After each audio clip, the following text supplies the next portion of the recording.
आपके बच्चे जब छोटे ही हों तो उन्हें उनकी बात पे आप भरोसा करें। मेरी मेरी आइडेंटिटी क्या है, मेरी पहचान क्या है, जो कुछ मेरे साथ हुआ वो मेरी पहचान है या मैं हूँ क्यों? मैं हूँ क्यों? क्या मेरी कोई चिंता करता है? क्या मुझे कोई देख रहा है? तो स्कूल में भी और घर पे भी कई बार मतलब मुझे बहुत अनकम्फ़र्टेबल महसूस होता था। आप कह सकते हैं आप बिना आपके कंसेंट के अगर आपको कोई अप्रोच करे, टच करे और कुछ ऐसे मतलब उस उनका व्यवहार कुछ इस तरह का हो जो इनअप्रोप्रिएट हो तो वो उन चीज़ों को हम इंक्लूड कर सकते हैं इसमें।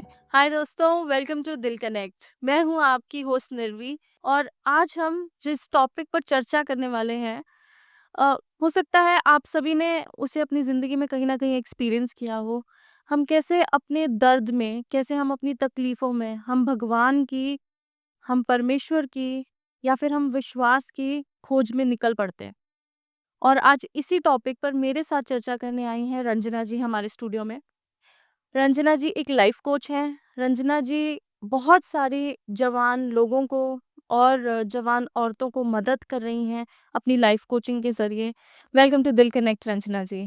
Thank you Nirvi. आप आज आप बहुत सुंदर लग रही हैं और थैंक यू अपने बिजी स्केड्यूल में से हमारे लिए टाइम निकाल कर हमसे यहाँ बातचीत करने के लिए। It's my pleasure to be हुँ। Here with you. Ranjana ji आप इतने सुंदर हैं, आप जहाँ से होंगे आई एम श्योर वो जगह भी बहुत सुंदर होगी। हाँ, वाक़ई वो जगह बहुत सुंदर है। उसे लैंड ऑफ राइज़िंग सन कहा जाता है। अरुणाचल प्रदेश में मेरा जन्म हुआ और स्कूलिंग भी मेरी वहीं से हुई है।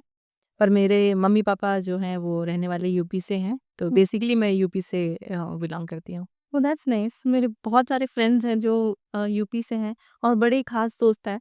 आप यूपी में कहाँ से हैं? मैं एक छोटा-सा शहर है सिद्धार्थनगर। वो नेपाल के बिल्कुल पास है और मतलब कह सकते हैं कि हम लोग बहुत ईज़िली और बहुत आसानी से नेपाल आ जा सकते हैं, तो हम इतने क्लोज़ रहते हैं। Oh that's nice, that's interesting actually. तो क्या आप बचपन में कभी ऐसे नेपाल, इधर इंडिया से उधर नेपाल चले जाते थे? आना-जाना तो हमारा लगा ही रहता था। परिवार के साथ हम लोग आया-जाया करते थे छुट्टियों में। सो अच्छा है, अच्छी जगह है, आपको भी आना चाहिए ज़रूर से। I would love to.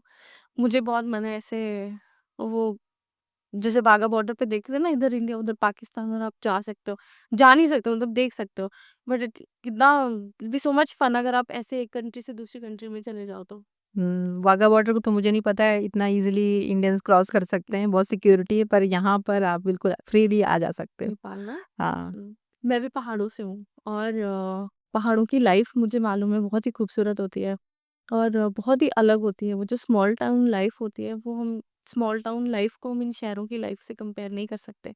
आपका एक्सपीरियंस कैसा था? नहीं, बिल्कुल निर्वी पहाड़ों पे जो लाइफ होती है बहुत ही एडवेंचरस भी होती है। कई बार हमें छोटे-छोटे पगडंडियों से होकर जाना होता है और इवन मैं भी जैसे स्कूल जाया करती थी, तो बहुत सारे स्टेप्स लेके जाने होते थे।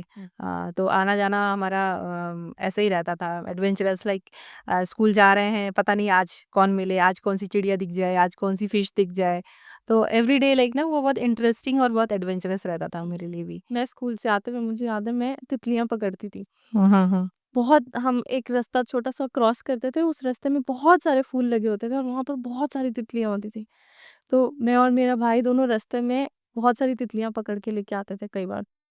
और मुझे याद है सुबह-सुबह जब हम स्कूल जाते थे तब धुंध पड़ी होती थी और हमें पहाड़ के एक कोने से दूसरे कोने में जाना होता था और बीच में धुंध होती थी। तो हम सुपरमैन बन के दोनों नीचे से ऊपर तक जाते थे और एक-दूसरे को बोलते थे, "देख हमने मैजिक किया है।" नहीं बिल्कुल मैं भी आपसे रिलेट कर सकती हूँ क्योंकि हम भी स्कूल जाते थे तो नदी का रास्ता में पड़ता था। हुँ। पर छोटी थी तो कब जब सब लोग साथ होते तो अच्छा लगता था पर कई बार डर भी लगता था। मैं उस पूरे रास्ते दौड़-दौड़ कर स्कूल जाया करती थी क्योंकि डर लगता था कभी कोई जानवर आ सकता है, कौन छुप के बैठा है पता नहीं। वो छोटी थी लेकिन फिर भी कहीं न कहीं वो एक डर तो था मन में। आपके डर की कोई वजह थी? कुछ हुआ आपके साथ जिसकी वज़ह से आपके अंदर इस तरह का डर बैठ गया? हाँ, कुछ डिफ़िकल्ट मोमेंट्स भी रहे हैं मेरी लाइफ में बचपन में मैं अगर याद करूँ तो बहुत सालों तक तो मुझे बहुत दुःख होता था। मैं बहुत छोटी थी, जो मेरी याददाश्त है वो आई थिंक मैं 6 या 7 साल की थी, जब से मैं good touch and bad touch पहचानने लगी। तो स्कूल में भी और घर पे भी कई बार मतलब मुझे बहुत अनकंफर्टेबल महसूस होता था। और आई थिंक किसी भी बच्चे को मैं नहीं चाहूँगी कि कोई भी बच्चा ये फेस करे अपने लाइफ में, पर जो मैंने कभी एक्सपेक्ट नहीं किया था, अ, ऐसी चीज़ें जो मैंने फेस करी बचपन में, वो कहीं न कहीं मेरे मन में बहुत डर और मिसट्रस्ट, मतलब जल्दी से किसी पे यकीन नहीं कर पाना और कहीं भी कंफर्टेबल ना हो पाना, वो एक मेरी बिहेवियर में कहीं न कहीं आ गया था बचपन से ही। रंजना जी, आप जैसे बोल रहे हो कि good touch bad touch, do you mean sexual abuse? आप कह सकते हैं, आप बिना आपके कंसेंट के अगर आपको कोई अप्रोच करे, टच करे और कुछ ऐसे मतलब उस उनका व्यवहार कुछ इस तरह का हो जो इनएप्रोप्रिएट। हाँ, इनअप्रोप्रिएट हो, तो वो उन चीज़ों को हम इंक्लूड कर सकते हैं इसमें। तो इन सब चीज़ों की शुरुआत आपके घर में हुई आपके साथ? अ, घर में भी, हाँ, हमारे घर में फुल टाइम सर्वेंट था। सो वो भी बहुत ही अनकंफर्टेबल सा एक सिचुएशन हो जाता था कई बार। और स्कूल में भी मैं कहूँगी, स्कूल में भी मुझे मुझे अच्छे से याद है, मेरे एक स्कूल के टीचर थे जब मैं छोटी ही थी, आई थिंक फर्स्ट सेकंड में पढ़ती थी। तो वो भी अच्छा मेरा एक्सपीरियंस नहीं रहा है, जो मुझे बहुत सालों तक बहुत परेशान किया।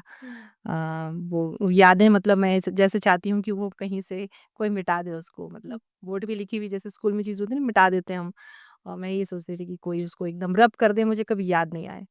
पर ऐसा होता नहीं है, हमारा ह्यूमन टेंडेंसी है जिन पे हम फोकस नहीं करना चाहते हैं, हम बार-बार उन्हीं चीज़ों को याद करते हैं, नोइंगली अननोइंगली, और कुछ इस तरह से चीज़ें कि हम उनको कन्फ्रंट भी नहीं कर सकते हैं। छोटे आप इतने छोटे होते हो, जी, जी। तो आप कैसे कन्फ्रंट करोगे एक इंसान को जो अडल्ट है?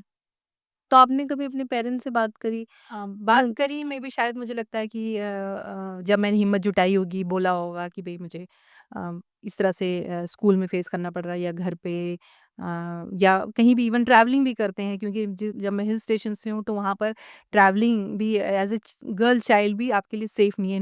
मतलब कोई भी इनअप्रोप्रिएट टच करके चला जाएगा, आप कुछ नहीं कह सकते। वहाँ पर ये है कि अगर आपने बोल दिया तो मतलब क्या, कैसे कौन रिएक्ट करे मालूम नहीं है, क्योंकि आप बाहर ही गिने जाते हो वहाँ पर, आप जब यहाँ से जाते हैं तो। सो बोला मैंने, अब मुझे लगता है कि मैंने बहुत प्रेशर नहीं दिया क्या, कैसे मैंने बात करी। मुझे लगता है कि मैंने क्लियरली उस चीज़ को बोला, शायद डरते हुए ही बोला हो। कई बार बच्चे डर जाते हैं, सहमे रहते हैं, और मैं भी सहमी हुई थी कि भई मेरी गलती ना निकाल लें। जभी भी जैसे हमारे बच्चे भी, अगर अब मेरे बच्चे हैं, अगर वो भी कुछ करते हैं, तो पहले मैं उनसे ही पूछती हूँ कि तुमने कुछ किया होगा या तुमने कुछ ऐसा किया होगा। मुझे ज़्यादा याद तो नहीं है, लेकिन हाँ, मुझ पे भरोसा तो नहीं किया गया। कोई एक्शन तो नहीं लिया गया, जो मेरे लिए एक, मतलब एक होता है ना कि आपको काँटा चुभ जाता है, जो जो निकलता नहीं है, तो वो सालों-साल आपको मतलब दुःख देता रहता है और घाव भी बना देता है। तो उसका उसका उपचार होना बहुत ज़रूरी है। उस घाव को हम ऐसे ही नहीं छोड़ सकते, उसका उपचार होना बहुत ज़रूरी है। Right, right. मैं हमारे व्यूअर्स को आज बताना चाहूँगी कि ये किसी के दर्द की कहानी नहीं है। ये कहानी किसी की हम यहाँ पर किसी के पेन की बात नहीं कर रहे हैं, पर आज ये रंजना जी की कहानी है, जो इस दर्द से उभर कर निकली हैं। मैं चाहूँगी कि आप हमारे साथ एंड तक जुड़े रहें, ये जानने के लिए कि वो इस दर्दनाक हादसे से कैसे बाहर निकली हैं। एक्चुअली हादसे भी नहीं बोलेंगे, हादसों से कैसे बाहर निकली हैं। और आई एम श्योर हम सब कोई अवेयर हैं आजकल के टाइम में, और स्टैटिस्टिक्स भी बताते हैं कि अ, बच्चे अक्सर अपने घर में ही सेक्सुअली अब्यूज्ड होते हैं। और बच्चों को जब जो अब्यूज़ होता है, वो आपको कोई स्ट्रेंजर नहीं करता है। चाहे वो लड़का हो, चाहे वो लड़की हो, बच्चे मतलब लड़का-लड़की दोनों। उनको अक्सर वो लोग सेक्सुअली अब्यूज़ करते हैं बचपन में, या मोलेस्ट करते हैं बचपन में, या उनके साथ गलत व्यवहार करते हैं, जो उनका ट्रस्ट सर्कल होता है, पेरेंट्स का ट्रस्ट सर्कल होता है। आइए हम इसके साथ ही हम आगे सुनते हैं कि रंजना जी हमारे साथ और क्या शेयर करने वाली हैं। जी। तो ये तो हो ही रहा था, और साथ ही साथ मैं अपनी चाइल्डहुड को एन्जॉय भी कर रही थी। हुँ। कहने का मतलब कि हिल स्टेशन में थे, तो जैसे आपने शेयर किया था अभी थोड़ी देर पहले कि आप अपने भाई के साथ तितलियाँ पकड़ते थे। मैं भी अपने भाई के साथ केकड़े पकड़ने जाया करती थी। मेरे स्कूल के पीछे ही एक झरना बहता था, तो कई बार मैं स्कूल बंक कर देती थी, या वैक्सीनेशन के लिए जब टीम आती थी तो मुझे सुई से बहुत डर लगता था, बहुत। और जिस एरिया में हम रहते थे वहाँ पर क्या आए दिन मलेरिया कि मलेरिया के वो मच्छर पाए जाते, तो आए दिन किसी न किसी को मलेरिया होता रहता था, तो वैक्सीनेशन की मुहिम चलती रहती थी, पर मुझे वो बिल्कुल पसंद नहीं था। मतलब इंजेक्शन तो आई रियली डिडंट लाइक। सो मैं कभी-कभी स्कूल बंक करके भाई के साथ उधर झरने के पास चले जाते थे, तो वो अच्छी एक यादों में से भी है मेरे। और जो छोटे बचपन में जो मेरी दोस्त बने, पर वो जगह जब मैंने छोड़ दी तो उस जगह पे मैं कभी वापस नहीं जा पाई, क्योंकि पापा का ट्रांसफ़र फुल जॉब था, तो हम अलग-अलग जगह पर थोड़े-थोड़े दिनों के लिए, मतलब कुछ-कुछ सालों के लिए रहते थे, फिर मूव कर जाते थे। पर हर एक जगह मैं जहाँ पे रही वो बहुत ही सुंदर जगह है, बहुत अच्छी यादें भी हैं। और साथ ही साथ मैं कहूँगी कि हर एक के जीवन में कुछ बातें ऐसी भी होती हैं जो उसे बहुत पेन, बहुत दर्द देता है, और लोएस्ट सेल्फ स्टीम में भी लेके चला जाता है। अपनी आइडेंटिटी को हम क्वेश्चन करने लगते हैं कि हम मरी मेरी आइडेंटिटी क्या है? मेरी पहचान क्या है? जो कुछ मेरे साथ हुआ वो मेरी पहचान है, या मैं हूँ क्यों? मैं हूँ क्यों? क्या मेरी कोई चिंता करता है? क्या मुझे कोई देख रहा है? मुझे याद है, मेरे घर पे जब फर्स्ट कलर टीवी आया, तो उस टीवी के सामने उस वक़्त ओलंपिक्स चल रहा था। मुझे साल तो एकदम पक्का से याद नहीं है, पर आप देख सकते हैं 90s में जब ओलंपिक्स हुए थे। सो जब मैं टीवी को देख रही थी और अलग-अलग देश के लोग उसमें हिस्सा ले रहे थे, पार्टिसिपेंट्स। और टीवी को देख के मुझे ये ख़्याल आया उस वक़्त में, मैं वो मुश्किल से आई थिंक 7-8 साल की थी।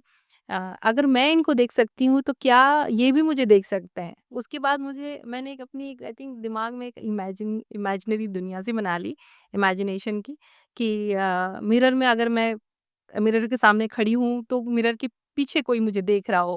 मतलब हमेशा ये रहता था ना, सीसीटीवी का ये कांसेप्ट है ना, सर्विलेंस कैमरे के कांसेप्ट कोई अब मुझे आए देख हैं, रहा है। कुछ हाँ, कुछ सालों में आए हैं, अब बहुत पॉपुलर हुए हैं। अब घर में, गलियों में, छोटी से छोटी दुकान में आप देख सकते हैं। लेकिन उस वक़्त जब ये कोई कांसेप्ट नहीं था, कैमरा तो बहुत दूर की बात है, तब रील वाले कैमरे चलते थे कोडैक के, है ना, सब कंपनीज़ के। तो उस वक़्त मुझे ख़्याल आया कि क्या कोई मुझे देख रहा है?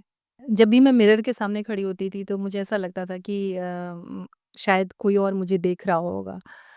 लेकिन ये बात मुझे इतना मैं समझती थी कि मिरर के पीछे कोई नहीं है। लेकिन एक अपनी इमेजिनेशन में मैं सोचती थी कि क्या कोई है जो मुझे देख रहा है? क्या कोई है जो मेरी चिंता करता है? क्या कोई है जो मुझ पे पूर्ण भरोसा करता है?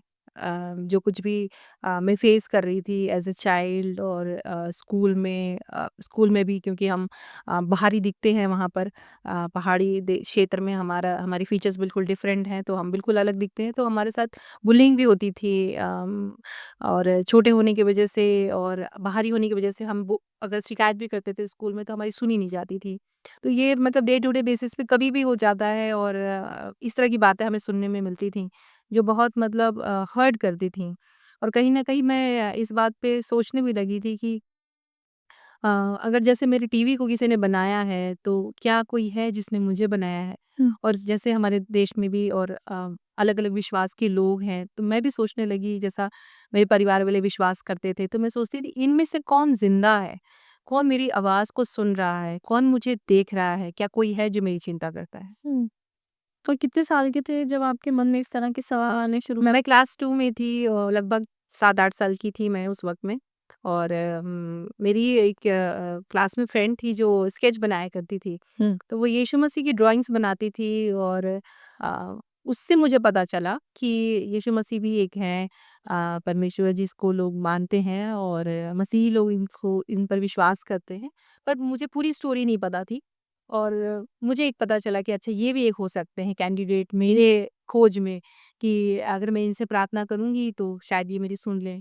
और मैं बहुत उस एज में जिन-जिन लोगों के नाम जानती थी, मैं सबका नाम लेकर प्रार्थना करती थी, कि रात में सोने से पहले मुझे डर भी लगता था, और शायद बचपन में हर किसी को बहुत डर लगता है अंधेरे से। और रात होती ही ऐसी है कि आपको डर लगे, और ख़ासकर जब आप पहाड़ों पे रह रहे हों। क्योंकि घर बहुत दूर-दूर बने होते हैं, और छोटी-सी भी आवाज़ भी आपको डरा सकती है। सबसे प्रार्थना करके सोती थी कि आप में से जो सच्चा हो वो मुझे बचा ले, या आप में जो सच्चा हो वो मुझसे बात करे। और बहुत सालों तक मैं यही प्रार्थना किया करती थी। ठीक है। तो बेसिकली आपने जो बचपन में आप जिन चीज़ों से गुज़रे हो, आप क्योंकि आपको घर में कोई प्रोटेक्ट नहीं कर पाया, तो आपकी जो भगवान को ढूँढने की या अपने विश्वास को ढूँढने की जो जो सफ़र शुरू हुआ, वो इसलिए हुआ क्योंकि आप चाहते थे कि आपको कोई कोई कोई हो जो आपको प्रोटेक्ट करे। Is it true? जी, कहीं न कहीं मैं ये चाहती थी कि मुझे एक सुरक्षा वाले माहौल में मिले मुझे, और कोई हो जो मेरी बात पे पूरी तरह से विश्वास करे और जो मेरी चिंता करे। हुँ, अ, ऐसा नहीं कि मेरे माँ-बाप मतलब मेरी चिंता नहीं करते थे, उन्होंने जो बेस्ट हो सकता है उन्होंने मुझे प्रोवाइड किया। बस ये एक एस्पेक्ट रहा जो मेरे लाइफ में आई थिंक उसको नज़रअंदाज कर दिया गया, या उसको लाइट हार्टेडली लिया गया कि ठीक है, उतना सीरियसली नहीं लिया गया उस बात को। और मैं देखती हुई शायद मैं भी डरी हुई सी थी, तो मैं उस बात को इतना रख नहीं पाई। ये कारण कुछ भी हो, हुँ, लेकिन मेरी जो खोज थी वो बचपन से ही उस एज में ही शुरू हो गई थी कि कौन है जो सच्चा है, कौन है जो मुझे मेरी चिंता करता है या परवाह करता है। हुँ, हुँ। अब हमारे जो पेरेंट्स हैं, जो हमारे इस एपिसोड को देखेंगे, क्या आप उनको कुछ मैसेज देना चाहोगे थ्रू योर स्टोरी? जी, मैं ज़रूर से आपको कहना चाहूँगी कि आपके बच्चे जब छोटे ही हों तो उन्हें उनकी बात पे आप भरोसा करें। कई बार हो सकता है कि बच्चे इमेजिनरी या कहानियाँ, मनगढ़ंत कहानियाँ बना सकते हैं, पर आप एज़ अ पैरेंट आप जज कर सकते हैं कि क्या उनकी बातें बचकानी हैं और क्या बातें वो सीरियस आप उनको ले सकते हैं। तो पहली बात तो अपने बच्चों को अपने कॉन्फिडेंस में लें, और उनको एक माहौल ऐसा घर में दिया जाए कि वो आपसे आकर अपनी बातों को शेयर करें। जब तक बच्चे को ये नहीं लगेगा कि मैं जो अपने मम्मी या पापा से बात कह रहा हूँ, मुझ पे भरोसा करेंगे, कहीं न कहीं वो क्लोज़ हो जाएगा। एक दिन वो बोलना आपसे शायद वो बहुत अच्छे मार्क्स लेकर आए, बहुत अच्छी परफ़ॉर्मेंस वो दे अपने एकेडमिक्स में, अपने स्पोर्ट्स वाले एरिया में। पर अगर आपने उसकी मन की बात नहीं सुनी, तो कहीं न कहीं वो क्लोज़ हो जाएगा। तो सबसे पहले कि आप ऐसा विश्वास बच्चे में जगाएँ कि बच्चा आपसे आकर अपनी बातों को शेयर कर सके, और उसे बचपन से ही गुड एंड बैड टच के बारे में बताएँ। ये घर से ही शुरू होना चाहिए। कई बार घर पे लोग गौर नहीं करते हैं, और बच्चे जो हैं जब जब तक उस इन चीज़ों का एनकाउंटर नहीं करें, वो खुद से एक्सपीरियंस करें इससे पहले कि हम एज़ अ पैरेंट बच्चों को ज़रूर से हम बताएँ कि good and hmm, bad touch क्या होता है। राइट। आई थिंक जो बात आपने अभी बोली है, एक बॉलीवुड मूवी भी है जो मैंने देखी थी, आलिया भट्ट की मूवी थी हाईवे, जिसमें वो एट द एंड, मूवी के एंड में वो बोलती है कि वो जब वो घर से वो आई थिंक मुझे स्टोरी पूरी याद नहीं है, पर वो घर से जब भाग जाती है या किडनैप होती है, वन ऑफ द इंसिडेंसेस, वो अपने आप को उस ड्राइवर के साथ ज़्यादा सेफ फ़ील करती है जो उसको लेके भागा होता है, एंड अल्टीमेटली वो उससे प्यार में पड़ जाती है। पर वो खुद एक बहुत अमीर घराने से होती है, और वो आई थिंक एक किडनैप की स्टोरी है, बट वो उसके साथ अपने आप को ज़्यादा सिक्योर फ़ील करती है। जब उसके घर वाले उसको वापस लेके आता है, तो वो एक इंसिडेंस होता है जहाँ पर वो अपने उसके चाचा या ताया, one of the family members उसको अब्यूज़ करते हैं, और वो बोलती है, वो ये डायलॉग बोलती है, एंड आई थिंक वो उस मूवी का सबसे फ़ेमस डायलॉग है कि मैं चीखती थी, चिल्लाती थी, पर आप मेरा मुँह बंद करके, आप नल का चला के, used to do things with me. तो आपने बिल्कुल सही बोला, पेरेंट्स अ, जानकर नहीं करते हैं, पर जाने-अनजाने में कोई भी पेरेंट परफेक्ट नहीं है, और जाने-अनजाने में कहीं न कहीं कुछ चीज़ें ओवरलुक्ड हो जाती हैं, जिसकी वजह से बच्चों को पूरी लाइफ, क्योंकि ये जो सिचुएशंस होती हैं, जो 0 टू 12 इयर्स होते हैं, हमारी लाइफ के बड़े ही फाउंडेशनल इयर्स होते हैं, और जो आप इन सालों में जो आप जिन चीज़ों से गुज़रते हो, वो सारी ज़िंदगी आपके साथ रहता है। और ये ट्रॉमा होता है एक तरह का, आई एम श्योर आप बहुत अच्छे से जानती हैं इस चीज़ को। वो ट्रॉमा आपको कहीं न कहीं आपकी सेल्फ एस्टीम हो गई, आपका कॉन्फिडेंस हो गया लाइफ़ का, जैसे आप अपने आप को देखते हो, आपका ट्रस्ट हो गया, आपका दुनिया को देखने का नज़रिया, वो सब बदल जाता है। बिल्कुल, मैं भी इस बात से बिल्कुल हुँ, सहमत हूँ। ना केवल कोई बच्चा अगर उसके साथ बचपन में इस तरह की घटनाएँ हुई हैं, और एक सिंपल से एग्ज़ाम्पल मान लीजिए कि अगर बच्चा क्लास में फ़ेल हो गया है, तो कई समय तक, कई सालों तक हो सकता है उसको ये सुनने को मिले कि यू आर ए फेलियर, है ना? जैसे मेरे साथ भी हुआ क्लास 6 में जब मैं आई, तो मेरा बोर्ड चेंज हुआ और आई कुडन्ट मेक, मैं फ़ेल हो गई। और लेकिन मेरी पहचान बन गई। अगले आई थिंक 4-5 सालों तक जहाँ भी मुझे इंट्रोड्यूस किया जाता था, तो वहाँ पर कह दिया जाता था कि आपके बच्चे से शायद मेरी बेटी बड़ी होगी, वो क्योंकि फेल हो गई थी। मतलब मेरा ये जो टैग है, ये छूटा नहीं और ये मुझे ऐसा लगता था कि मैं क्यों आई ही गई यहाँ पर और क्या मेरी वैल्यू इसी से है कि मैं अपने क्लास में कितने मार्क्स अटेन कर रही हूँ या जो मैं हूँ रंजना, क्या मैं वो उसकी कोई वैल्यू नहीं है एज़ अ पर्सन क्या मेरी कोई वैल्यू नहीं है? मेरी पहचान क्या मेरे मार्क्स से है या मेरे एकेडमिक्स एक्सेलेंस से है या मेरी मार्कशीट से है? ये बात भी समझने वाली है कि कौन है जो हमें पूरी तरह से एक्सेप्ट करें जैसे हम हैं हमारी खामियों के साथ, ना केवल हमारी विक्ट्रीज़ पे जश्न मनाने वाले हों, हाँ, पर हमारी खामियों में भी, हमारे फेलियर्स में भी हमारे साथ खड़े रहें। बिल्कुल। अ, मैं कई बार महसूस किया कि इवन हमारे क्लास में भी उस बच्चे को भी महसूस करा दिया जाता है, दीदी, दीदी बोलकर। आई थिंक अब इतना अब के समय में लोग इतना माइंड नहीं करते हैं अगर कोई फेल हुआ है और शायद फेल होने का अब क्राइटेरिया ही चेंज कर दिया गया, आपको जनरल प्रमोशन मिल जाता है। पर पहले अगर आप 1 सब्जेक्ट में या 2 सब्जेक्ट में फेल हो गए तो आपको कोई ग्रेस मार्क नहीं मिलता था, आप फेल कर दिए जाते थे। हुँ। और वो 1 साल खाली आपने लूज़ नहीं किया पर आपने अपनी पहचान खो देते थे। तो आप नया बच्चा भी स्कूल में आ रहा है, उसको भी पता है कि ये फेल हो गई थी या नए टीचर्स भी आ रहे हैं, उनको बता दिया जाता ये था। फिर हो तो गई थी। मतलब मैंने वो मेहनत करी कि मैं एक एवरेज चाइल्ड से एक रैंक होल्डर बन जाऊँ और मैं बन भी गई। लेकिन कहीं न कहीं वो मेरे मन में सैटिस्फैक्शन नहीं था। क्योंकि मैं अपने परफॉर्मेंस पे अपनी एक्सेप्टेंस ढूँढ रही थी। मैं परफॉर्म करने लगी और मेरे को स्कूल में रिकॉग्निशन मिल गया। असेंबलीज़ में मुझे मतलब अगर प्रिंसिपल की तरफ से आपको कॉम्प्लीमेंट मिलने लगे और आपका एग्ज़ाम्पल दिया जाने लगे कि भैया इनको देखो, ये इतनी मेहनत करके रैंक होल्डर बनी है। तो आपको बहुत प्राउड फ़ील होगा कि ना पूरी स्कूल आपको देख रही है या आपको प्ले में जैसे फॉर एग्ज़ाम्पल अगर आपको स्कूल प्ले में, कॉलेज के प्ले में अगर आपको मेन कैरेक्टर मिल जाए हुँ। तो आप कितना खुश होंगे, आप तो लाइमलाइट में रहेंगे, आप उसकी जान रहोगे, सब पूछेंगे आपको। तो कहीं न कहीं मेरी जो एक इन सब एक्सपीरियंसेस की वजह से मेरी जो एक इंक्लिनेशन था वो इस तरह से हो गया कि मुझे परफ़ॉर्म करना है। मुझे एकेडमिक्स एक्सीलेंस भी हासिल करना है, मुझे मतलब एक एक ऐसा चेहरा बन के रहना है जिसकी पूछ हो, हुँ। जिसकी पूछ-पाछ हो सब जगह। और मैं देखती हूँ कि मेरा स्कूल से निकलना मैं जब 10th मैंने पास किया तो मुझे बहुत एक बड़ी रिलीफ ये नहीं कि मैंने 10th बोर्ड क्लियर कर लिया पर मेरी रिलीफ ये थी कि मुझे वो स्कूल बदलने का मौका मिला था। तो मैंने यही परिवार वालों से भी कहा कि मुझे इतने दूर भेज दीजिए कि वहाँ मुझे कोई पहचानता नहीं हो। एक मैंने अपने मन में ऐसा सोचा। उनसे नहीं कहा पर मैं हाँ, पर पेरेंट्स ने भी बहुत अच्छे से स्कूल देखकर और एक गर्ल्स कॉलेज में मेरा एडमिशन कराया जहाँ पर मैंने अपनी पूरी पढ़ाई करी और बेफ़िक्र होकर ये जानकर कि अब मैं जो रंजना हूँ, उससे लोग मुझे पहचानेंगे। अब मेरा बैकग्राउंड में, मेरे पास्ट में क्या रही पुरानी बातें करनी नहीं पड़ेगी किसी किसी के साथ। को नहीं बतानी होंगी, कोई बताएगा नहीं इनको। अब मैं जो हूँ, वो हूँ, ऐसी वाली बात है। तो मन में ये मेरी जो परमेश्वर की खोज थी, वो भी ज जारी थी कि मेरी पहचान जो है, मैंने किया या मेरे साथ जो चीज़ें हुई, उससे नहीं है।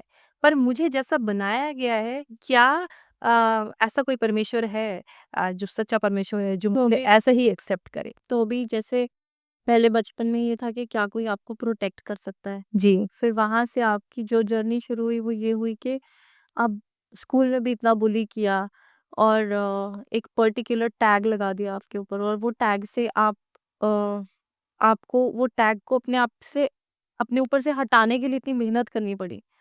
सो अब आपकी जो पहले प्रोटेक्शन से फिर अब आपकी जो जर्नी भगवान को या परमेश्वर को ढूँढने की थी वो ये हो गई कि क्या कोई मुझे अनकंडीशनली एक्सेप्ट कर जी, सकता है। बिल्कुल।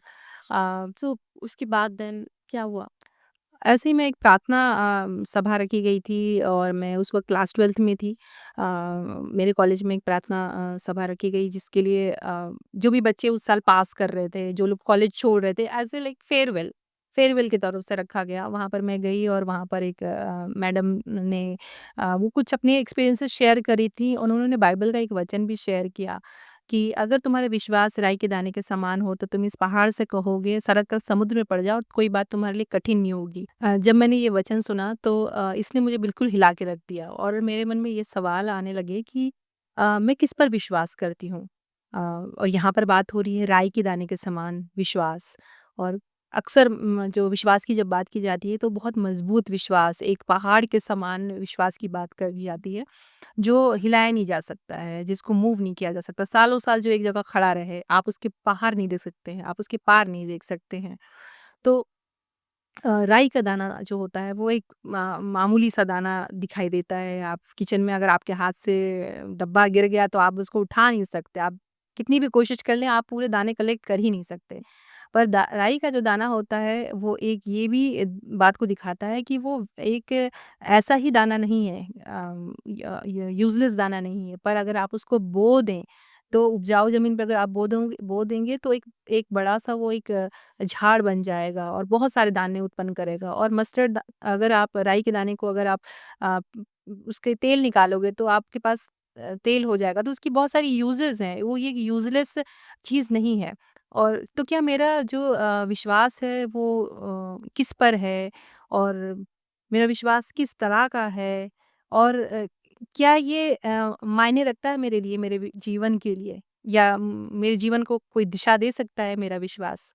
या सिर्फ़ मैं किसी चीज़ पे विश्वास करती हूँ और बाकी सारी चीज़ें मुझे ही हैंडल करनी हैं? हुँ।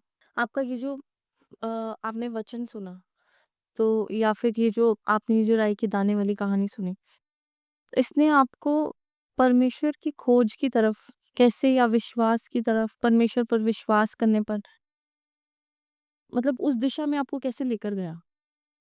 उम, इससे पहले कि मैं आगे की अपनी स्टोरी शेयर करूँ, मुझे स्कूल के दिन भी याद आ रहे हैं क्योंकि जो ये इंसिडेंट हुआ ये मेरे कॉलेज के टाइम का है। स्कूल की दीवारों पे लिखा रहता था जैसा तुम व्यवहार अपने लिए चाहते हो वैसा ही दूसरों के साथ किया करो।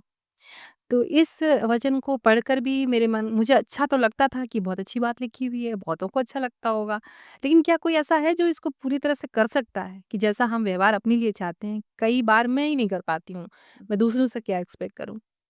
लेकिन जो इसका लिखने वाला है, जहाँ से इस वचन का स्रोत है यानी कि बाइबल, अम, बाद में मुझे धीरे-धीरे जब मैंने खुद अपने आप से पढ़ना शुरू किया, तब मुझे ये लगा ये कोई साधारण किताब नहीं है। ये एक ऐसी किताब है जब आप इसको पढ़ते हैं तो इसका लेखक स्वयं आपके साथ जैसे हम और आप बातचीत कर रहे हैं निर्भीक सेम इसी तरह से ऐसा लगता है कि जैसे कि लिखने वाला स्वयं मेरे को समझा रहा हो बातों को। और केवल ये किताबी ज्ञान नहीं है पर एक ऐसा ज्ञान है या कह सकते हैं एक ऐसी आपको इस जीवन को जीने के लिए अपने लिए जैसा हम व्यवहार चाहते हैं हम दूसरों से सेम वैसा व्यवहार करने के लिए वो शक्ति को भी हमें देते हैं।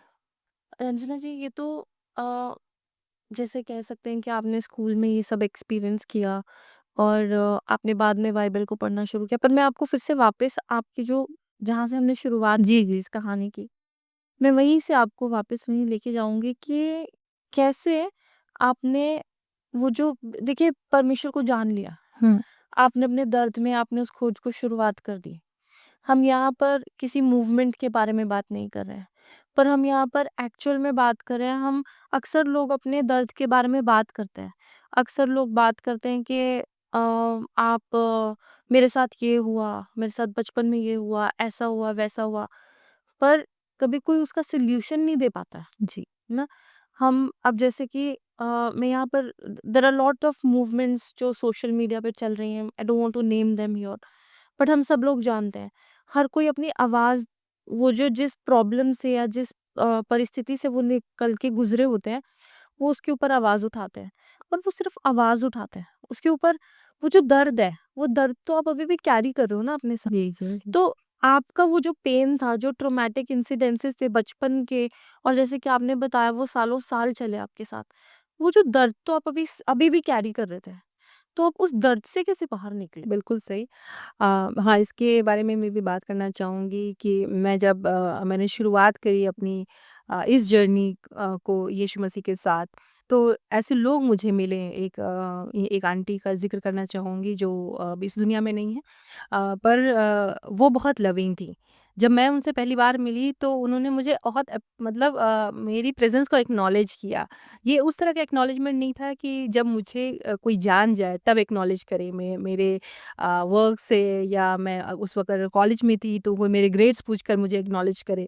जैसे टीचर्स या अपने आपके कलीग्स, आपके बैचमेट्स करते हैं। पर ये एक ऐसा एक्नॉलेजमेंट था जो जेन्युइन मुझे लगा। जो जेन्युइन मुझे बहुत लगा। और उनकी जो लाइफ़स्टाइल थी, मैं कहूँगी जो उनके घर में लोग काम करते थे, सालों से वो काम करते थे, उनका जो लव था या केयर था वो बहुत जेन्युइन था, है ना? जब मैं उनके घर में ही एंटर करती थी तो जो पहले गार्डन मुझे वेलकम करने के लिए मिलता था वो इतना खूबसूरत था कि गर्मी के मौसम में भी वैसा गार्डन तो मैंने उस शहर में बिल्कुल नहीं देखा। तो कहने का मतलब ये है कि एक ऐसी अ, आंटी मतलब जो मुझे मिली जिन्होंने सच में जो मैं बाइबल में पढ़ रही थी उसको उनके जीवन में मैंने पूर्ण होते हुए देखा कि उनका लव बहुत जेन्यून था, उनका एक्नॉलेजमेंट मेरे प्रति बहुत जेन्यून था, उनका केयर मेरे प्रति, मुझे सुनना, है ना? मुझे सुनना विदाउट जजमेंट। और अपनी एडवाइस भी जो देती थी या सजेशंस भी जो देती थी वो उनके एक्सपीरियंसेस से होते थे। केवल ये एक्सपीरियंस नहीं कि भई तुम ऐसा कर लो या मेरे साथ ऐसी चीज़ें हो गई, लेकिन नहीं, एक जब आप किसी ऐसे व्यक्ति से मिलते हैं जो आपको पूर्णतः सुने, है ना? विदाउट जजमेंट, और आपको एक अच्छी सलाह भी दे कि आप क्या एक्शंस ले सकते हैं। Something like that, may be मैं पूरे शब्दों में तो नहीं बता सकती हूँ क्योंकि ये एक जर्नी रहा मेरा उनके साथ। ये नहीं 1-2 अ, बार हम मिले हों, हम सालों तक, मैं कहूँगी मैं 10 सालों तक उनसे मेरी मुलाकात होती रही। बहुत प्यारी, मतलब मेरी दादी की उम्र की वो थी। मैंने बचपन में अपनी दादी को खो दिया था, तो दादी का मुझे प्यार नहीं मिला। पर उन आंटी के द्वारा मुझे, मैं कहूँगी कि एक दादी का मुझे प्यार मिला, एक लविंग और एक एग्ज़ेम्पलरी लाइफ़ उन्होंने जी। जो मेरे लिए मेरे जीवन में बहुत बड़ा उनका प्रभाव था। जो मैं हूँ या मैं जो कार्य कर रही हूँ अब अगर जवानों के बीच में और यंग लेडीज़ के बीच में, तो मैं पूरा श्रेय उन आंटी को देना चाहूँगी जिन्होंने मुझे मोटिवेट किया, मुझे एक दिशा दी मेरे लाइफ में।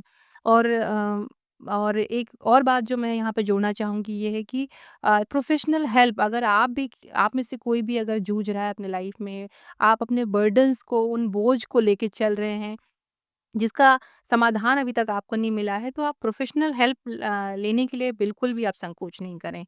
और ऐसे लोग मौजूद हैं जो आपको सुनने के लिए और प्रोफ़ेशनल हेल्प देने के लिए रेडी हैं।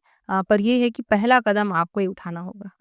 आपने ये बहुत अच्छी बात बोली है रंजना जी, कि हमें, अगर हमें लगता है कि हम किसी भी तरह की प्रॉब्लम, इमोशनल या मेंटल बैगेज अगर हम कोई ऐसा कैरी कर रहे हैं, तो या किसी ट्रॉमा से गुज़र रहे हैं, तो ये इम्पोर्टेंट है कि हम अगर आस-पास अगर हमारे सपोर्ट सिस्टम स्ट्रॉन्ग नहीं है, तो हमें किसी प्रोफ़ेशनल हेल्प लेने में हमें शर्मिंदगी महसूस नहीं करनी चाहिए। हमें रीच आउट करना चाहिए। एंड आई बिलीव आजकल ऐसे बहुत सारे ऑर्गनाइज़ेशंस हैं, जो आपको फ्री ऑफ कॉस्ट आपकी मदद करने को तैयार हैं, क्योंकि वो इस चीज़ को समझते हैं कि आपको कितना डीपली इम्पैक्ट करता है। ना? बिल्कुल। पर जैसे अगर हम डीपली इम्पैक्ट की बात करें, क्या आपने जैसे आप बड़े होते-होते आपने कभी इस चीज़ को एक्सपीरियंस किया अपनी लाइफ में कि कैसे ये जो चीज़ें हैं, जो हम बचपन में, जो हमारे जिन सिचुएशंस में हम गुज़रते हैं, इन्होंने कभी आपको as a person, as an adult आपको अफ़ेक्ट किया या आपकी पर्सनैलिटी को शेप अप किया हो? डेफ़िनेटली ये चीज़ें हमें इफ़ेक्ट करती हैं, हमारे बिहेवियर को मोल्ड करने में, हमारे पर्सनैलिटी को शेप अप करने में। जैसे कि मेरे लिए जो मेरा जो पब्लिक अपीयरेंस था या बाहर जो मैं लोगों से बिहेव करती थी वो एक इंट्रोवर्ट पर्सनैलिटी के जैसे था कि ठीक है, काम से काम रखना है और मन में कुछ भी चल रहा है वो ज़ाहिर नहीं करना है क्योंकि लोग उसको एक्नॉलेज नहीं करेंगे, मेरे को एक्सेप्ट नहीं करेंगे। मुझे कुछ हुँ। अपना एक सेल्फ इमेज बना के रखना है लाइक दैट। पर और हो सकता है कि ऐसा भी हो कि आप को एंगर इश्यूज़ हो जाएँ, जैसे मुझे थे। मैं ये नहीं कहती हूँ कि पूरी तरह से वो एकदम एक दिन और आप रात सो के उठोगे सुबह और बिल्कुल ठीक हो जाएगा। लेकिन हाँ, लाइक आपको उस पे वर्क करना होता है और नहीं, ये आपकी पर्सनैलिटी देख के मैं बिलीव नहीं कर सकती आपको एंगर इश्यूज़ होंगे। नहीं होता है क्योंकि एज़ चाइल्ड या टीनेजर या may be in adulthood also अगर आपकी बात पे विश्वास नहीं किया जाए, आपको एक्नॉलेज नहीं किया जाए, आपको आपकी केवल काबिलियत देखकर अगर आपकी प्रेज़ेंस को एक्नॉलेज किया जाए, तो कहीं न कहीं आप परफ़ॉर्मेंस बेस्ड पर्सन बन जाओगे कि मैं परफ़ॉर्म करूँगी, मैं अचीव करूँगी, मेरे अचीवमेंट से लोग मुझे एक्सेप्ट करेंगे। मैं क्या हूँ, अगर मैं फेलियर हूँ या मैं कहीं लैक करती हूँ, तो उस चीज़ को लोग एक्नॉलेज नहीं करेंगे, उस चीज़ को लोग एक्सेप्ट नहीं करना चाहते हैं। और एक रिजेक्शन का डर हमेशा रहता था, हुँ। एक रिजेक्शन का डर कि अगर मैंने ऐसा किया तो इस कि मतलब ओवरथिंकिंग करना कि अगर ये हुआ, मैं ये कहूँगी, इस सिचुएशन में वो सामने वाला बंदा, सामने वाली बंदी मुझे क्या जवाब देने वाली है। ऑल दैट थिंग लाइक ना, और सब चीज़ें साथ ही साथ चल रही थी। और बहुत अच्छी मेमोरीज भी हैं मेरी चाइल्डहुड की, बहुत अच्छी कॉलेज लाइफ भी मेरी रही है, चाहे एकेडमिक्स में हो, चाहे फ्रेंड्स को लेकर हो, कि अभी 20-20 साल पुराने मेरे कॉलेज के दोस्त हैं जो अभी तक हम लोग एक साथ जुड़े हुए हैं। पर कहीं न कहीं मैं ये कहना चाहूँगी कि अ, ये सारी चीज़ें हमारे पर्सनैलिटी को शेप अप करती हैं, और हमारा जो बिहेवियर होता है उसको बहुत हद तक इफ़ेक्ट करता है। और इसकी पूरी तरह से मैं ये नहीं कह सकती 100% बहुत सारी चीज़ें ज़िम्मेदार हैं। कहीं न कहीं मेरा खुद का अगर आप कहें कि 80% अगर मेरे एक्सपीरियंसेस मुझे चैलेंज करते हैं मेरे बिहेवियर को, तो maybe 15 to 20%, maybe 30% भी मेरा खुद का जो एक बन जाता है आपका, एक वे ऑफ बिहेवियर बन जाता है कि आप वैसे रिएक्ट करने लगते हो, है ना? वैसे ही रिएक्ट करने लगते हो। मैं आपकी इस बात से बिल्कुल एग्री करती हूँ और रिलेट भी कर सकती हूँ। ग्रोइंग अप स्पेशली मेरी मम एक्चुअली मेरे पापा भी, दोनों ही, वो ना मुझे कभी बाहर नहीं जाने देते थे। उन्होंने कभी मुझे फुली ट्रस्ट नहीं किया घर से। अगर मैं बाहर पढ़ रही हूँ तो ठीक है, बट मतलब अगर मैं हॉस्टल में रह रही हूँ, मैं बाहर जॉब कर रही हूँ, मतलब वो उनकी आँखों के सामने नहीं हूँ तो मैं कुछ भी कर लूँ। पर अगर मैं उनके सामने हूँ, तो मुझे घर में बिल्कुल भी फ्रीडम नहीं थी। मतलब शादी होने से 1 दिन पहले तक भी मुझे इतनी फ्रीडम भी नहीं थी कि मैं अपने हस्बैंड के होने वाले हस्बैंड के साथ बैठ के 2 मिनट बात भी कर लूँ उनके सामने या अलग से। तो और वो चाहे वो दोस्त हों या वो कुछ कोई भी हो, वो मेरे ऊपर बिल्कुल भी मुझे बाहर नहीं जाने देते थे, रिस्ट्रिक्शंस बहुत लगाते थे या ट्रस्ट नहीं करते थे। मुझे ऐसा लगता था वो मुझ पे ट्रस्ट नहीं करते, इसलिए मुझे कहीं जाने नहीं देते हैं। और मैं एडल्ट हूँ, आप मुझे टीनेज तक रोक सकते हो, पर जब मैं जॉब करने लग गई हूँ, मैं इंडिपेंडेंट हूँ, तो आप इस तरह से करते हो तो मुझे वो बिहेवियर समझ में नहीं आता था।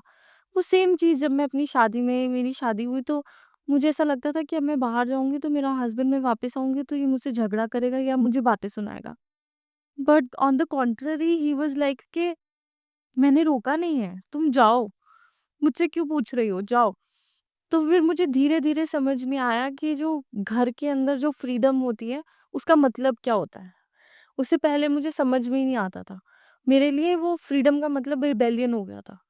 तो मैं आपसे बिल्कुल आइडेंटिफ़ाई कर सकती हूँ जब आप बोल रहे हैं कि कैसे डिफ़रेंट-डिफ़रेंट हमारे जो लाइफ़ के एक्सपीरियंसेस होते हैं, वो कैसे हमें शेप अप कर देते हैं हमारी पर्सनैलिटी को। रंजना जी, जैसे इन चीज़ों ने आपके अडल्टहुड को अफ़ेक्ट किया, तो अडल्टहुड में फिर आपने इन चीज़ों से कब इनको आइडेंटिफ़ाई करके इसे डील करना शुरू किया? अ, मैं कहूँगी कि मेरी जब शादी हुई तो मैं अपने लाइफ पार्टनर को, मेरे हस्बैंड को अच्छे से ट्रस्ट कर पाई। और मैं शायद ये कहना बिल्कुल जायज़ होगा कि मेरे हस्बैंड ने मुझ पे वो ट्रस्ट दिखाया जो उस वक़्त तक मुझे नहीं मिला था, कि पूरी तरह से मतलब मैं जो कह रही हूँ बात उसको एम्पैथाइज़ करना, उस बात को समझना, उसकी डेप्थ को समझना। और एक जो होता है ना कि आप जब किसी से शेयर करें और आपको ये समझ में आए कि आप मतलब ओपनली अपनी बातों को रख सकते हैं, हुँ। और ये बात कहीं से भी काउंट नहीं की जाएगी, कि हम मैं अगर कुछ समय बाद का अगर कुछ गलत बिहेव करूँ तो उन सब चीज़ों को बोलिया बिस्तरा उन चीज़ों का नहीं लाया जाएगा कि तुमने ऐसा कहा था, तुमने ऐसा-ऐसा कहा, तुम ऐसे ही हो, टाइम समथिंग ना टैग लगा देना, वो चीज़ नहीं होगा। मैं कह सकती हूँ आज 10 साल की मेरी शादी हो गई है। इन पूरे सालों में, इतने सालों में मैं कहूँगी कि कई बार मैंने शायद सही बिहेव नहीं किया चीज़ों पे, या सही तरह से रिएक्ट नहीं किया कई बार सिचुएशंस में, क्योंकि हम एक जॉइंट फैमिली में रहते हैं। आप जो लोग रहते हैं तो वो समझ सकते हैं जॉइंट फैमिली में रहने के बहुत चैलेंजेस भी होते हैं, बहुत कहेंगे कि बहुत ब्लेसेड एक लाइफ भी होती है, आपको सपोर्ट सिस्टम रहता है आपके पास। पर कई बार ऐसे अनअवॉइडेबल सिचुएशंस हो जाते हैं जहाँ पर आप ट्रूली आप रिएक्ट नहीं कर पाते हैं, या अगर रिएक्ट कर दें तो वो एक कन्वर्सेशन दूसरी ही दिशा ले लेता है। पर हर बार मैंने यही पाया कि मेरे हस्बैंड मेरे साथ खड़े रहे, और मेरी आवाज़ बन गए कहने के लिए कि जिस घर में मुझे अपनी एक आइडेंटिटी बनानी थी, जिस घर में मेरी पहचान बननी थी, मेरे हस्बैंड के सपोर्ट के बिना वो बिल्कुल भी पॉसिबल नहीं था। अमेज़िंग। कि उन्होंने जैसे कहते हैं ना कि प्रेम जो है सारे गलतियों को ढाँप ढाँप देता देता है। एग्ज़ैक्टली मैंने इस चीज़ को अपने हस्बैंड में मैं कहूँगी कि मैंने उसको पूरा होते हुए देखा है कि एक अनकंडीशनल लव अ, कई लोग कहते हैं कि भई समझते हैं कि भई परमेश्वर है या भगवान है, वो हमसे करते हैं। पर अगर हमें मनुष्यों में, लोगों में अगर हमें वो चीज़ नहीं दिखाई देती है, मेबी कोई परफेक्ट पर्सन नहीं होगा पर कुछ अंश हमें दिखाई देते हैं, तो I think we all can believe there is God who loves us unconditionally. अगर हुँ, मनुष्य हमें इतना प्रेम कर सकते हैं, हमें एक्सेप्ट कर सकते हैं, हुँ। तो कहीं इससे ज़्यादा जिसने हमें रचा है, जिसने हमें अपने स्वरूप में बनाया है, वो हमसे कितना प्यार करता होगा। जी, राइट। और आपने बहुत सही बात बोली है। और मैं आज ऑडियंस को बताना चाहूँगी कि जिस परमेश्वर की यहाँ पर हम बात कर रहे हैं, जो हम कन्वर्सेशंस अपनी लाइफ़ की कर रहे हैं, ये वो परमेश्वर है जो हमारी लाइफ़ की छोटी-छोटी डिटेल्स में इंटरेस्टेड है। वो एग्ज़ैक्टली। उसे इससे फ़र्क पड़ता है, उसे इस बात से फ़र्क पड़ता है, जिस बात से मुझे फ़र्क पड़ता है, उस बात से उसको फ़र्क पड़ता है। बिल्कुल, बिल्कुल निर्वी वो हमारी बात को हमें वैलिडेशन देता है। आप कुछ बोल रहे थे? जी बिल्कुल मैं इस बात से बिल्कुल आपके सहमत हूँ कि कई बार हम लोगों के जीवन को उसके उनके बड़े पिक्चर को देखते हैं, हुँ, पर हम यहाँ ऐसे परमेश्वर की बात कर रहे हैं जो हमारे लाइफ की छोटी-छोटी डिटेल्स में इंटरेस्ट रखते हैं और ना केवल वो हमें ऊपर से देख रहे हैं, पर वो हमारे साथ हमारे इस लाइफ जर्नी में हमारे सोजर्नर हैं, सहयात्री हैं। हम अकेले नहीं हैं इस यात्रा में और आप भी, मैं कहूँगी कि आप भी अकेले नहीं हैं। अगर आप उस सच्चे परमेश्वर को जानते हैं तो वो आपके साथ-साथ आपकी इस यात्रा में शामिल हैं। हुँ। हम इस शो को एंड करने से पहले मेरे पास 2-3 सवाल हैं आपके लिए, और आई वुड रियली वांट कि आप उन सवालों के जवाब दें। ज़रूर। मेरा पहला सवाल है कि रंजना जी, क्या आप हमें बता सकते हैं about your journey of healing from sexual abuse? हाँ, yes definitely I would say that कि वो मेमोरीज़ तो हैं मेरे पास, पर ये है कि अब उन सब बातों को सोचकर मुझे वो दर्द नहीं होता है जो मैं पहले महसूस करती थी। कई सालों तक मैं उन दर्द से उस वो दर्द मेरे हृदय में था बहुत। मुझे परेशान भी करता था और मतलब उन लोगों के प्रति मेरा क्रोध, मैं कहूँगी कि गुस्सा बहुत समय तक था और जो मुझे अंदर ही अंदर एक तरह से एक बिटरनेस, कड़वाहट मेरे मन में थी उन उन लोगों के प्रति। और और ये यीशु मसीह को जानने के बाद मैं कहूँगी कि जैसा बाइबल का एक वचन भी जो मुझे बहुत कंफर्ट देता है, और उन आंटी ने ही मुझसे ये शेयर किया था जिनके बारे में मैंने पहले बात कर चुकी हूँ कि अब देख, अब बीती हुई घटनाओं का स्मरण मत करो, देखो मैं एक नए कार्य को करता हूँ, क्या तुम इससे अनजान रहोगे? मैं जंगल में मार्ग और निर्जल देश में नदियाँ बहाऊँगा। सच में परमेश्वर की जो दया है वो ऐसी है कि वो उन बातों को जानते हैं। जैसे कि हम उन बातों को भुला नहीं सकते हैं, पर वो अब एक नए कार्य को, अगर आप में से कोई भी अगर ये इस तरह का आपने दुःख उठाया है या आपके ऐसी खुद की लाइफ के ऐसे एक्सपीरियंसेस हैं, मे बी इससे ज़्यादा भी हों, कि आपके दर्द मुझसे ज़्यादा भी हो, लेकिन मैं भी आपको ये अश्योर करना चाहती हूँ कि एक ऐसा परमेश्वर है, जो कहता है कि अब बीती हुई घटनाओं का स्मरण मत करो। उस दर्द को वो ख़ारिज नहीं करते हैं, पर वो हमें चंगाई भी देते हैं। वो लोग हमसे शायद माफ़ी माँगने के लिए कभी ना आएँ या हम उनको कभी फ़ेस ना करें, या हो सकता है आपके इर्द-गिर्द वो लोग रहते हों। पर पूरी रीति से जो क्षमा जो है, वो जब हम एक्सपीरियंस करते हैं अपने जीवन में, तो हम वो इस क्षमा को हम, उस फॉरगिवनेस को हम उन लोगों तक एक्सटेंड कर सकते हैं। मेबी ये इस तरह से है जैसे कि अगर हमारे पास कुछ होगा तभी हम उसमें से दे सकते हैं। अगर हम खुद खाली हैं, अगर हम खुद बिटर हैं, अगर हम खुद हमारे मन में बहुत क्रोध है उन लोगों के प्रति जिन्होंने हमारे साथ बुरा व्यवहार किया, जी। तो हम क्या ही दे सकते हैं उनको? जब तक हम परमेश्वर से वो सच्ची क्षमा को अगर हम ना हासिल करें, तब तक हम लोगों तक नहीं हम पहुँचा सकते हैं। राइट। और ये इस तरह से है कि हम स्वयं भी हम इस चंगाई को प्राप्त करते हैं अपने जीवन में। मैंने स्वयं कहूँगी कि मैंने चंगाई को हासिल किया इस हिसाब से कि ऐसे लोग मुझे परमेश्वर ने मेरे जीवन में भेजे, जिन्होंने, चाहे वो आंटी हों, चाहे मेरे कॉलेज की प्रोफ़ेसर हों, चाहे वो प्रार्थना सभा हो, वो सपोर्ट ग्रुप हो। मैं जब कॉलेज में थी तो ऐसा मेरा एक ग्रुप था स्टूडेंट्स का, जहाँ पर मैं हम लोग एक-दूसरे से शेयर करते थे, बाइबल से हम लोग सीखते थे और भी हम स्टूडेंट्स की हेल्प किया करते थे। स्कूल्स में हम कैम्पेन्स में हिस्सा लेते थे और ये एक बस ऐसा ही नहीं है कि हम लोगों को मोटिवेट करें, पर हमने जो सच में इसका अनुभव किया है कि हम उसने उस दर्द में से होकर हम गए हैं और इन लोगों ने, जिनकी मैं बात कर रही हूँ, जिन्होंने मुझे सुना और मुझे समझा, है ना? कई बार लोग हमारे पास बातचीत करने के लिए, इवन अब भी मैं कहूँगी कि ऐसी महिलाओं को मैं जानती हूँ जिन जो बहुत ही दर्द उठा रहे हैं अपने लाइफ में, शेयर करते हैं। उनके लिए प्रार्थना करते हैं।